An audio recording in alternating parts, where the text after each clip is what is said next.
welcome to France. We're currently sitting in a Nissan 370Z Nismo Edition. This is my car. I've had it for 18 or 19 months now, I think. What I thought I'd do is talk about the car, my experience with it, how I came to have this car, why I've got this car.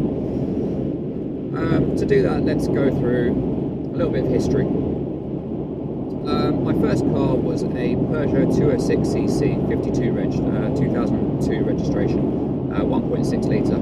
I got it at a time when I knew nothing about cars. That's my excuse. I loved it at the time. I did a lot of modification work to it in terms of the body, not the engine, because it wasn't worth doing. But the body work, I had a lot done with it. Aftermarket wheels, smoothing out the grille, the handles on the doors, had them removed and replaced with solenoids under the wing mirrors to pop the door, all that kind of stuff.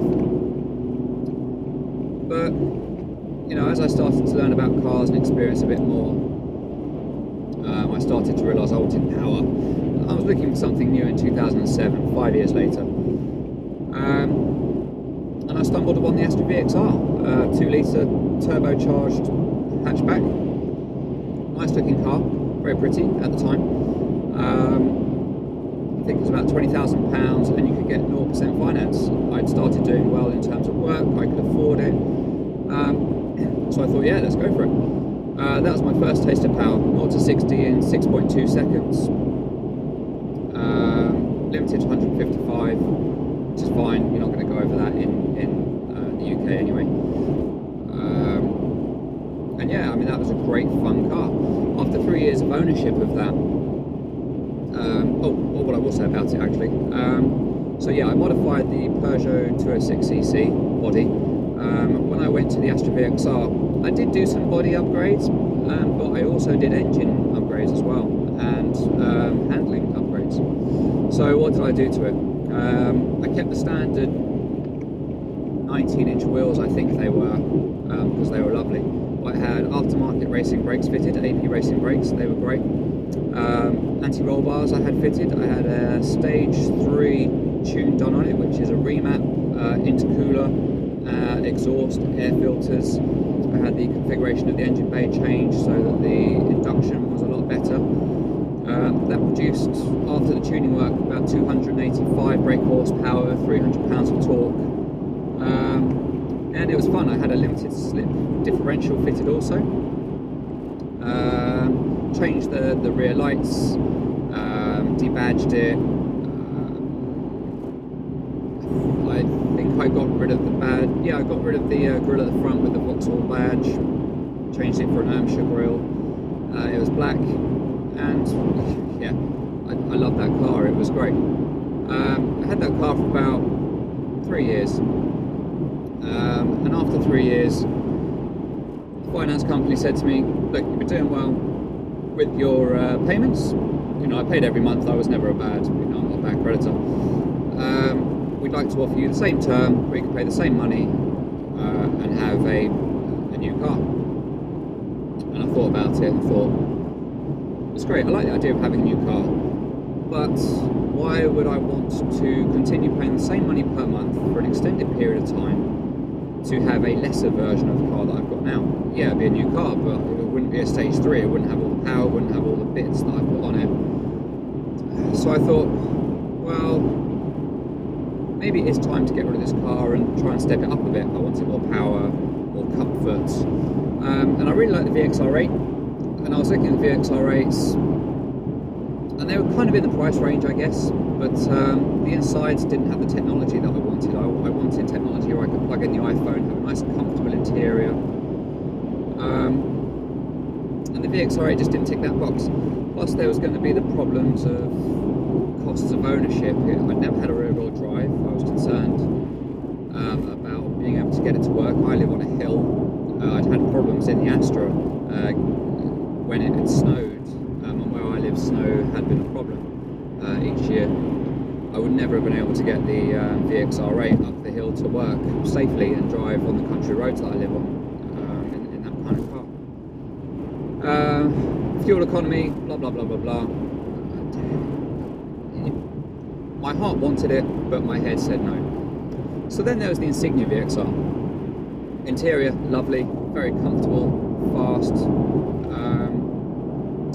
Yeah, so I weighed up the two and I ended up going with the Insignia. That was in 2010. I went to Courtney Sports, got that tuned up to 350 brake horsepower, 400 pounds of torque.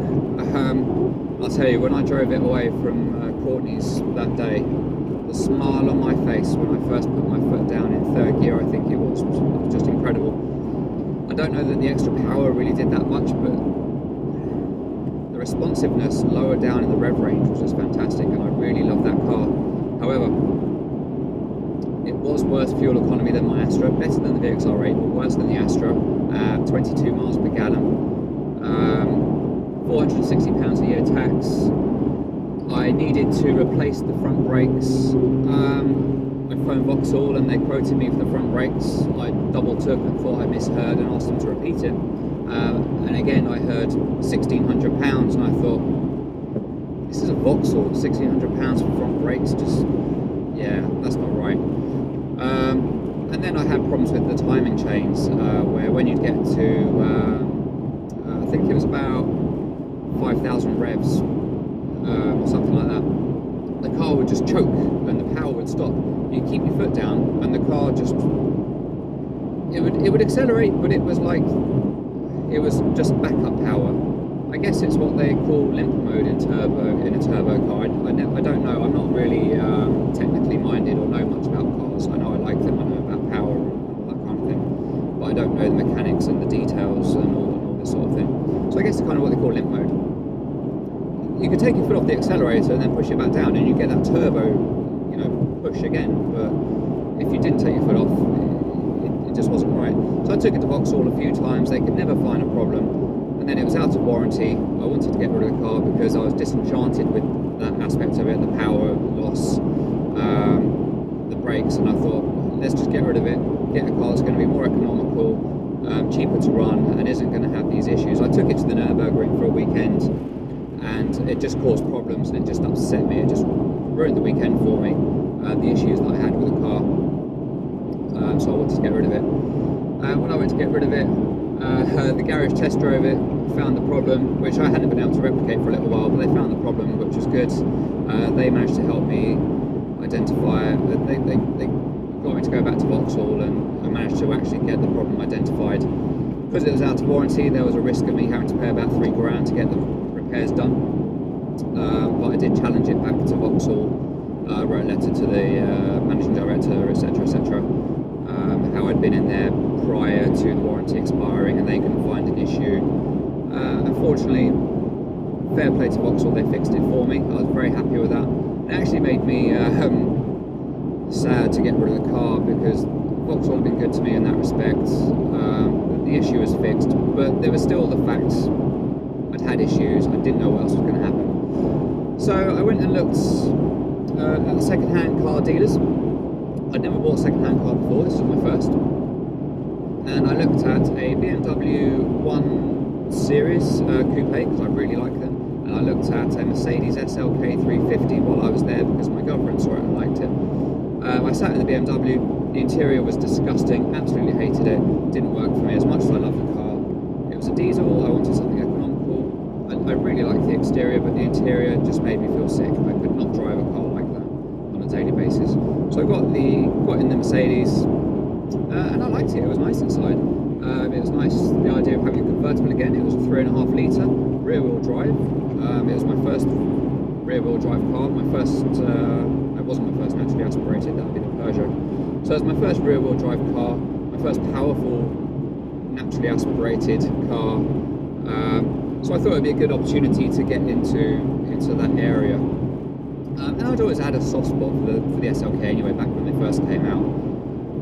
This is the 2005 model, nicer than the 1999 original.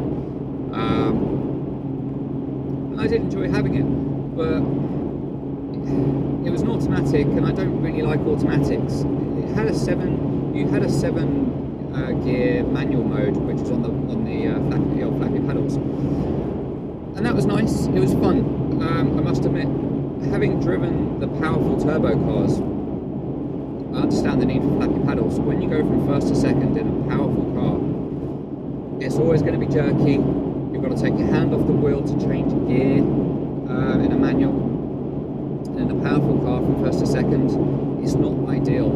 You're often going to get a big lurch because it's not easy. Certainly not for me because I'm not a pro driver. It's not something that I excel at. So having got the pedals, I can fully understand, and that was great in the SLK. However, they call it manual mode because you can still change gears manually, which you could do in automatic mode as well. But even in manual mode, when I took it around the Nürburgring, I'd find I'd drop a gear to go around a corner, and as I'd accelerate out of the corner and the revs got high enough, the car would change gear for me. That's not manual, that's still automatic. And I just got a bit bored of it. I didn't have the control I wanted over the car. I never had the roof down really because one, you know, the girlfriend's got very long hair and it fly all over the place, you know.